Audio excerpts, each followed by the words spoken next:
I want to give you guys 5 signs that could suggest that steroids are actually involved. The amount of people using steroids is much higher than what most people might think. A self-reported study found that 4% of 12th grade high school students had used steroids. Another study indicated that 1,084,000 Americans, or about 0.5% of the adult population, said that they had used steroids at some point.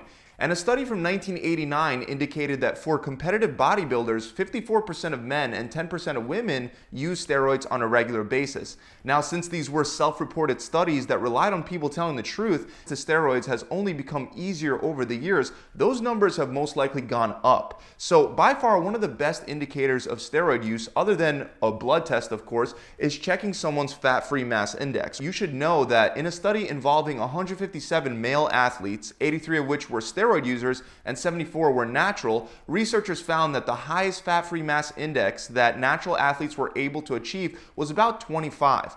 On top of that, the researchers also estimated that from a sample of 20 Mr. America winners from the pre-steroid era, which was somewhere between 1939 and 1959, they all had an average fat-free mass index of 25.4. So if someone has a fat-free mass index above 25.4, the fact is that they're more jacked than the average Mr. America winner from the pre-steroid era, which could indicate some steroid use.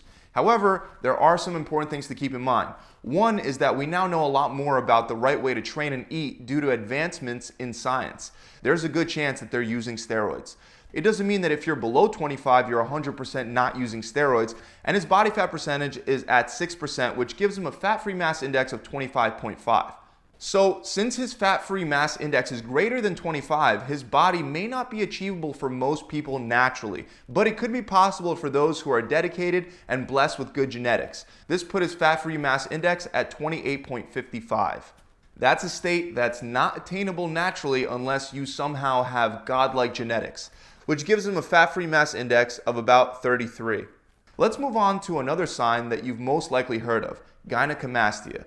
Research has shown that 37% of steroid users have gynecomastia, the term used to describe the growth of breast tissue in men, and it's almost always caused by elevated estrogen levels. Anadrol and dianabol have been reported to be more likely to cause gyno. Many steroid users will also use an estrogen blocker like an aromatase, that steroids only account for about 10 to 25% of the cases of gynecomastia. So another sign is excessively fast muscle gains. In a 10-week study in which 43 men were divided between 4 different groups, the second group also didn't exercise, but the difference was they were given 600 milligrams of steroids every week, and with that, they gained 7 pounds of muscle. Then the third group wasn't given any steroids, but did follow a progressive weight training routine, which led them to gaining an average of 4 pounds of muscle, which definitely isn't bad, but it's about half the muscle growth experienced by the men that simply just took steroids without exercising at all. Finally, the fourth group was given 600 milligrams of steroids each week while also following a progressive weight training routine, which led to 13 pounds of muscle growth. First, some people have better genetics and more of an ability to gain muscle naturally.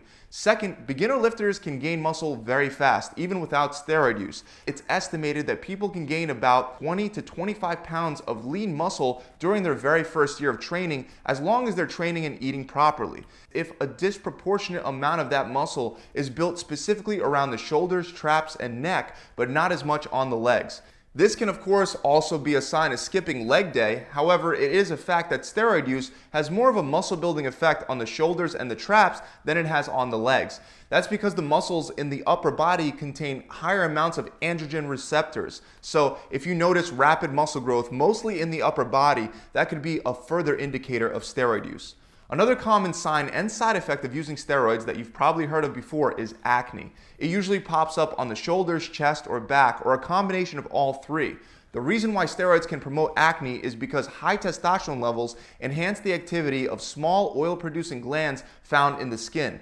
Finally, the last sign that I want to go over today is again one of the more common ones that you've most likely heard of: roid rage, or in general aggressive behavior. People joke about this all the time, but significantly boosting your testosterone levels with steroids can lead to more aggressive behavior in some people. Studies have shown that nearly 60% of anabolic steroid users experience increases in irritability and aggressive. Although each sign on its own is not 100% accurate, by observing multiple signs, it could help you identify if steroids are involved.